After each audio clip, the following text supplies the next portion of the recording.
मैं आज जद पे हूं तो इतना खुशगुमान न हो, चराग सबके बुझेंगे हवा किसी की नहीं। हम डरे नहीं हैं, हम सिर्फ सरकार से अपील कर रहे हैं कि हमें अपना समझिए, हम आपके अपने हैं, इस देश के नागरिक हैं और आप ताकत में हैं। संख्या बल के आधार पर बिल हो सकता है आप पास करा ले, लेकिन आपको यह बात समझनी पड़ेगी कि हम तो वो तारीख हैं, जहनों में रहना है जिसे, कागजी पुर्जे नहीं जो फाड़ डाले जाएंगे। जिस जमी पर मैं खड़ा हूं ये मेरी पहचान है। आप आंधी हैं तो क्या मुझको उड़ा ले जाएंगे? ये बिल सिर्फ इस देश के मुसलमानों को नीचा दिखाने का और अपने एक ऐसे मतदाता वर्ग को खुश करने का बिल है जिनको इस बिल के पास हो जाने से कुछ मिलेगा भी नहीं। जिल्ले इलाही, जमहूरियत जो है वो नफरत और ठसक से नहीं चलती है, अकड़ से नहीं चलती है, उसमें सबकी हिस्सेदारी जरूरी है। सबको समझना पड़ेगा कि जब जंगल में आग लगती है तो न वो बरगद बचते हैं जो हवा को आंधी में तब्दील करते हैं, न वो बांस बचते हैं जो आपसी रगड़ से चिंगारी पैदा करते हैं। जिस बिल को मुसलमानों के हुकूक की हिफाजत करने वाला बिल बताया जा रहा है, उसी को पेश करने के लिए और उस पर बात करने के लिए लोकसभा में भाजपा सरकार के पास एक भी मुस्लिम सांसद नहीं है। जिस वक्फ बिल को मुस्लिम महिलाओं को हक दिलाने वाला बताया जा रहा है, उसे संसद में पेश करने वाली पार्टी के पास न तो राज्यसभा में, न लोकसभा में, न देश की किसी विधानसभा में एक भी मुस्लिम महिला सदस्य नहीं। बस आप कह रहे हैं यह बिल उम्मीद की नई किरण है। नहीं साहब, इसे भले किरण जी लेके आए हैं, लेकिन ये उम्मीद की नहीं बल्कि नाउम्मीदी की किरण है। कल किरण रिजिजू जी कह रहे थे कि रेलवे की जमीनें देश की जमीनें हैं, डिफेंस की जमीनें देश की जमीनें हैं। हाँ मंत्री जी हैं, बिल्कुल हैं। तो हम भी तो इसी देश के नागरिक हैं, हम भी तो इसी देश के बेटे हैं, तो वक्फ की जमीनें भी तो इसी देश की जमीनें हैं। उनको पराया क्यों बोलते हैं आप? और मंत्री जी, मैं इस सदन में अलल ऐलान ये कहता हूं कि जब भी इस देश की जमीन को लहू की जरूरत होगी, आपसे 2 कदम आगे इमरान खड़ा मिलेगा। ये मैं आपसे यकीन दिलाते हुए कह रहा हूं। मैं सरकार से कहना चाहता हूं, हमसे हमारी इबादत गाहें तो मत छीनिए ना, हमारे घरों पे बुलडोजर तो मत चलाइए ना, हमारी कब्रों में तो हमें सुकून से सोने दीजिए ना।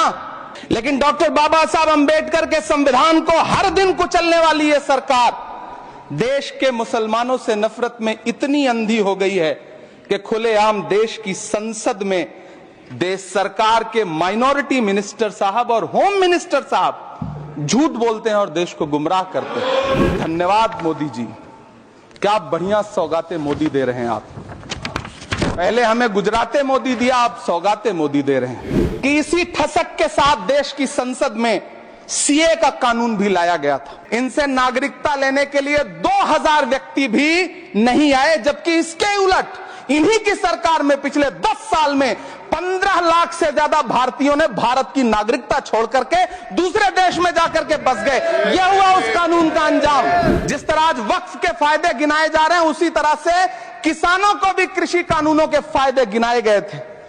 लेकिन अंजाम क्या हुआ? 700 किसानों की शहादत लेने के बाद सरकार को अन्नदाता किसानों के सामने घुटने टेकने पड़े और कृषि कानून वापस लेने पड़े। कल देश के माइनॉरिटी मिनिस्टर ने लोकसभा में खड़े होकर एक शेर सुनाया था कि मुझसे कोई बदगुमान न हो, तो मैं उन्हें एक शेर सुनाना चाहता हूं। मैं आज जद पे हूं तो इतना खुशगुमान न हो, चराग सबके बुझेंगे हवा किसी की नहीं। कि चरागों के सफर में दबदबा हो आंधियों का तो फिर अंजाम जुल्मत के सिवा कुछ भी नहीं होगा।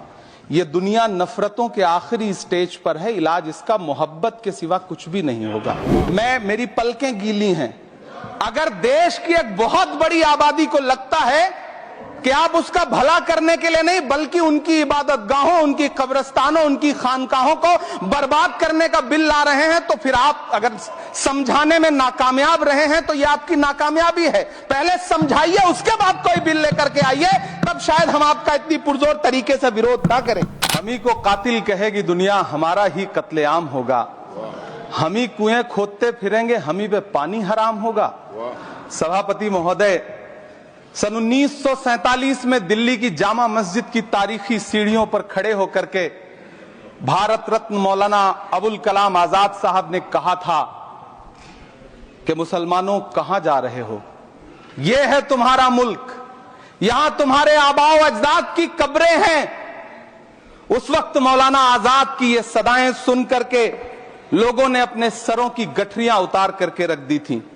आज उसी दिल्ली में मौजूद देश की संसद में एक बिल आया है जो हमसे उसी जामा मस्जिद की सीढ़ियों के सबूत मांगेगा, जो उन्हीं सीढ़ियों के पास अपनी कब्र में सोए हुए मौलाना आजाद को फिर से कब्र से सदा देनी पड़ेगी कि ये जो कब्र है वो मेरी कब्र है, ये किसी सरकार की जागीर नहीं है। सभापति महोदय, मैं जहां खड़ा हूं इसी संसद भवन के सामने सड़क के उस पार अपनी कब्र में सोए हुए भारत के पूर्व राष्ट्रपति फखरुद्दीन अली अहमद की कब्र है। शायद अब उस कब्र से भी सदाएं आए कि ये कब्र मेरी कब्र है, ये सरकार की जागीर नहीं है।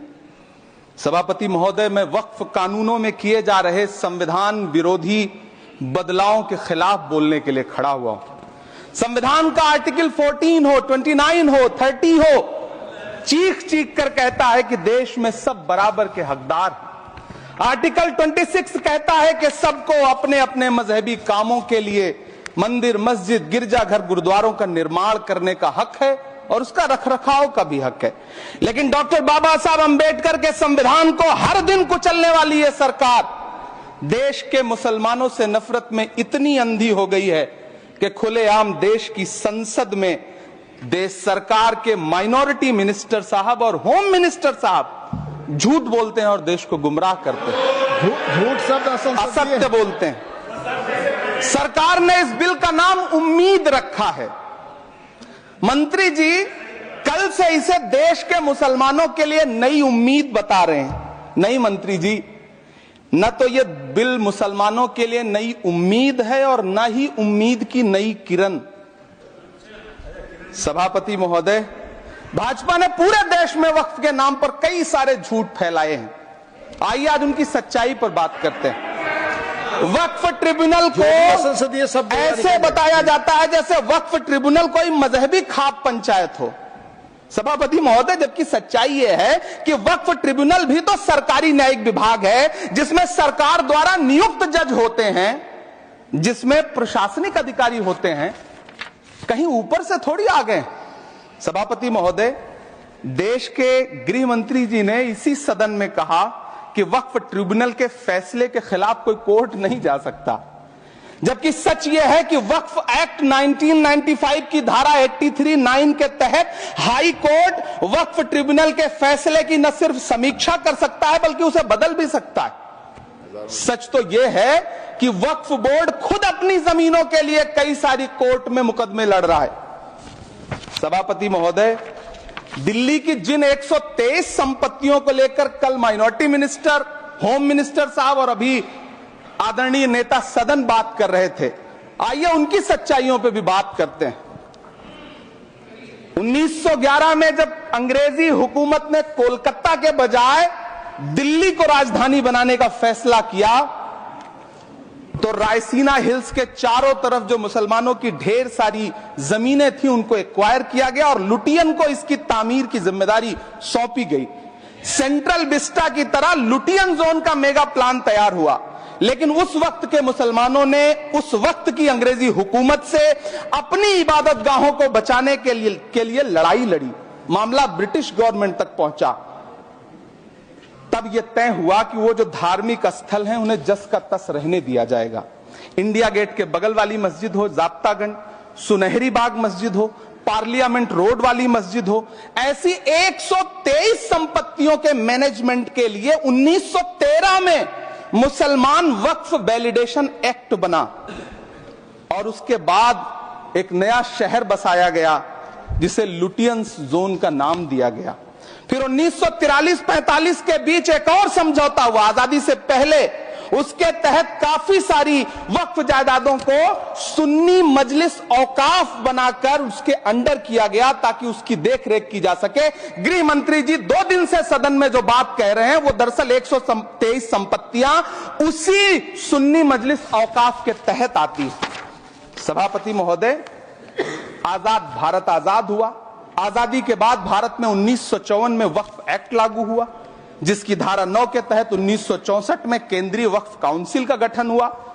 दिल्ली की वही 123 प्रॉपर्टीज को 1970 में सर्वे गजट करके गजट नोटिफाई किया गया। इसके निपटारे के लिए पूर्व प्रधानमंत्री इंदिरा जी के द्वारा 1974 में एक बर्नी कमेटी बनाई गई। बर्नी कमेटी ने 1976 में इन 123 संपत्तियों को दिल्ली वक्फ बोर्ड की संपत्ति होने की रिपोर्ट सौंपी। उस रिपोर्ट के आधार पर 1984 में कांग्रेस सरकार ने उन 123 प्रॉपर्टीज को दिल्ली वक्फ बोर्ड को सौंपने का फैसला किया, जिसके खिलाफ विश्व हिंदू परिषद कोर्ट गई। मामला 2011 तक पेंडिंग रहा। फिर 2011 में कोर्ट ने सरकार को आदेशित किया कि इसका निपटारा करो। तब 2013 में तत्कालीन यूपीए सरकार ने दिल्ली की उन्हीं 123 जायदादों को बर्नी कमेटी की सिफारिशों के मुताबिक वक्फ बोर्ड के हवाले किया। यही वो प्रॉपर्टीज हैं जिनके नाम से गृहमंत्री जी कल से कांग्रेस को कोस रहे हैं। फिर आई 2014 में भाजपा की सरकार, जो तब से इन जमीनों को हड़पने की साजिश कर रही है। जिस बिल को मुसलमानों के हुकूक की हिफाजत करने वाला बिल बताया जा रहा है, उसी को पेश करने के लिए और उस पर बात करने के लिए लोकसभा में भाजपा सरकार के पास एक भी मुस्लिम सांसद नहीं है। जिस वक्त, मैं लोकसभा कह रहा हूं, सुना करिए, जिस वक्फ बिल को मुस्लिम महिलाओं को हक दिलाने वाला बताया जा रहा है, उसे संसद में पेश करने वाली पार्टी के पास न तो राज्यसभा में, न लोकसभा में, न देश की किसी विधानसभा में एक भी मुस्लिम महिला सदस्य नहीं। कल किरण रिजिजू जी कह रहे थे कि रेलवे की जमीनें देश की जमीनें हैं, डिफेंस की जमीनें देश की जमीनें हैं। हां मंत्री जी हैं, बिल्कुल हैं। ये जो वक्फ की जमीनें हैं, ये हमारे पुरखों ने धार्मिक कामों के लिए डोनेट किया है। तो हम भी तो इसी देश के नागरिक हैं, हम भी तो इसी देश के बेटे हैं। तो वक्फ की जमीनें भी तो इसी देश की जमीनें हैं, उनको पराया क्यों बोलते हैं आप? सभापति महोदय अशफाकुल्लाह खान जब फैजाबाद की जेल में फांसी के फंदे पर झूल रहे थे, तो इसी देश की जमीन के लिए झूल रहे थे ना। सभापति महोदय, अंडमान की जेल में काला पानी की सजा काटकर अपनी जान देने वाले मौलाना फजले हक खैराबादी हो या शेर खान अफरीदी हो, वो भी तो इसी जमीन के लिए अपनी जान दे रहे थे ना। सभापति महोदय, पाकिस्तान के खिलाफ लड़ते हुए अपनी जान देने वाले महावीर चक्र विजेता ब्रिगेडियर उस्मान हो या पाकिस्तान के पैटर्न टैंक उड़ाने वाला परमवीर चक्र विजेता वीर अब्दुल हमीद हो, वो भी तो इसी जमीन के लिए अपनी जान दे रहा था ना। और मंत्री जी, मैं इस सदन में अलग ऐलान ये कहता हूं कि जब भी इस देश की जमीन को लहू की जरूरत होगी, आपसे 2 कदम आगे इमरान खड़ा मिलेगा। ये मैं आपसे यकीन दिलाते हुए कह रहा हूं। सभापति महोदय, मैं सरकार से कहना चाहता हूं, हमसे हमारी इबादत गाहें तो मत छीनिए ना, हमारे घरों पे बुलडोजर तो मत चलाइए ना, हमारी कब्रों में तो हमें सुकून से सोने दीजिए ना। सभापति महोदय, माइनॉरिटी मिनिस्ट्री का बजट कट करके, मुस्लिम बच्चों की स्कॉलरशिप बंद करके अब सरकार कह रही है कि हम वक्फ की आमदनी से गरीब मुसलमानों का भला करेंगे। गुजरात की बेटी बिल्किस के बलात्कारियों की रिहाई के बाद उन्हें माला पहनाने वाली लोगों के नेता ये कह रहे हैं कि यह बिल मुस्लिम महिलाओं को उनका हक दिलाएगा। धन्यवाद मोदी जी, क्या बढ़िया सौगातें मोदी दे रहे हैं आप। पहले हमें गुजराते मोदी दिया, आप सौगाते मोदी दे रहे हैं। लेकिन यह सरकार इतना याद रखे कि इसी ठसक के साथ देश की संसद में सीए का कानून भी लाया गया था और कहा गया था बड़े बड़े भाषण देकर के कि पड़ोसी देशों से हिंदू भाइयों को ला करके यहां नागरिकता दी जाएगी। लेकिन मैं आपके संज्ञान में लाता हूं सर कि पिछले इतने दिनों में इनसे नागरिकता लेने के लिए 2000 व्यक्ति भी नहीं आए, जबकि इसके उलट इन्हीं की सरकार में पिछले 10 साल में 15 लाख से ज्यादा भारतीयों ने भारत की नागरिकता छोड़ करके दूसरे देश में जाकर के बस गए। यह हुआ उस कानून का अंजाम। सभापति महोदय, इसी तरह की जिद के साथ किसानों के खिलाफ भी कानून लाए गए थे। जिस तरह आज वक्फ के फायदे गिनाए जा रहे हैं, उसी तरह से किसानों को भी कृषि कानूनों के फायदे गिनाए गए थे। लेकिन अंजाम क्या हुआ? 700 किसानों की शहादत लेने के बाद सरकार को अन्नदाता किसानों के सामने घुटने टेकने पड़े और कृषि कानून वापस लेने पड़े। जिल्ले इलाही, जमहूरियत जो है वो नफरत और ठसक से नहीं चलती है, अकड़ से नहीं चलती है, उसमें सबकी हिस्सेदारी जरूरी है।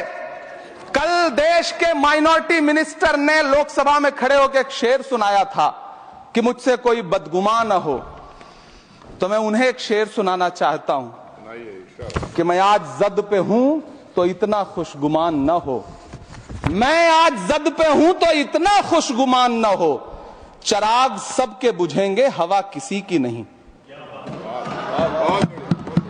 नीतीश कुमार जी हो, चंद्रबाबू नायडू जी हो, चिराग पासवान जी हो, जयंत चौधरी जी हो, देवे गौड़ा जी हो, जीतन राम मांझी जी हो, सबको समझना पड़ेगा कि जब जंगल में आग लगती है तो न वो बरगद बचते हैं जो हवा को आंधी में तब्दील करते हैं, न वो बांस बचते हैं जो आपसी रगड़ से चिंगारी पैदा करते हैं। सभापति महोदय, जब देश को मनमोहन सिंह साहब जैसा काबिल प्रधानमंत्री मिलता है तो देश को आरटीआई जैसा एक्ट मिलता है, सेज जैसा एक्ट मिलता है, मनरेगा जैसा एक्ट मिलता है, लिबरलाइजेशन मिलता है, राइट टू एजुकेशन मिलता है, नेशनल फूड सिक्योरिटी एक्ट मिलता है। लेकिन जब देश को सौगातें मोदी मिलती है तो क्या मिलता है? सीए मिलता है, फॉर्म्स लॉ मिलता है, आर्टिकल 370 मिलता है, इलेक्टोरल बॉन्ड जैसा एक्ट मिलता है और वक्फ अमेंडमेंट एक्ट जैसे बिल देश को मिलते हैं। मुझे तो अपने हमवतन भाइयों से पूछना है कि आपको अपने बच्चों की तरक्की, खुशहाली और नौकरी की दरकार है या फिर मुसलमानों की दान की गई जमीनों को लूटकर धन्ना सेठों को देने की साजिश करने वाले कानून की?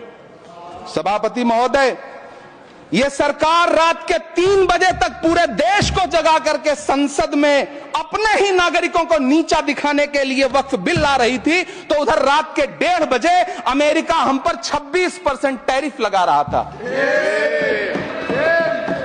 सरकार की प्राथमिकताएं देश को पता। सभापति महोदय, मैं बहुत भावुक हूं आज, और मुझे अच्छा लगा कि आदरणीय नेता सदन जगत प्रकाश नड्डा जी ने बहुत अच्छी बातें भी की, मन से बातें की। क्योंकि उनके नाम में प्रकाश जुड़ा है तो मैं उनमें हमेशा एक रोशनी की किरण देखता हूं। मैं उनके सामने बहुत अदब से यह बात कहना चाहता हूं कि चिरागों के सफर में दबदबा हो आंधियों का तो फिर अंजाम जुल्मत के सिवा कुछ भी नहीं होगा। यह दुनिया नफरतों के आखिरी स्टेज पर है, इलाज इसका मोहब्बत के सिवा कुछ भी नहीं होगा। मैं भावुक हूं, मेरी पलकें गीली हैं। अगर देश की एक बहुत बड़ी आबादी को लगता है कि आप उसका भला करने के लिए नहीं बल्कि उनकी इबादतगाहों, उनकी कब्रिस्तानों, उनकी खानकाहों को बर्बाद करने का बिल ला रहे हैं, तो फिर आप अगर समझाने में नाकामयाब रहे हैं तो यह आपकी नाकामयाबी है। पहले समझाइए, उसके बाद कोई बिल लेकर के आइए, तब शायद हम आपका इतनी पुरजोर तरीके से विरोध ना करें। लेकिन सभापति महोदय, मैं अंत में सिर्फ इतना कहना चाहता हूं कि इस बिल में जो भी पॉइंट्स दिए गए हैं, बॉम्सी पोर्टल देख लीजिए, सरकार का झूठ आपको पकड़ में आ जाएगा। हम डरे नहीं हैं, हम सिर्फ सरकार से अपील कर रहे हैं कि हमें अपना समझिए। हम आपके अपने हैं, इस देश के नागरिक हैं और आप ताकत में हैं। संख्या बल के आधार पर बिल हो सकता है आप पास करा लें, लेकिन आपको यह बात समझनी पड़ेगी कि हम तो वो तारीख हैं, जहनों में रहना है जिसे, कागजी पुर्जे नहीं जो फाड़ डाले जाएंगे। जिस जमीन पर मैं खड़ा हूं ये मेरी पहचान है। आप आंधी हैं तो क्या मुझको उड़ा ले जाएंगे? आपको यह बात समझनी पड़ेगी।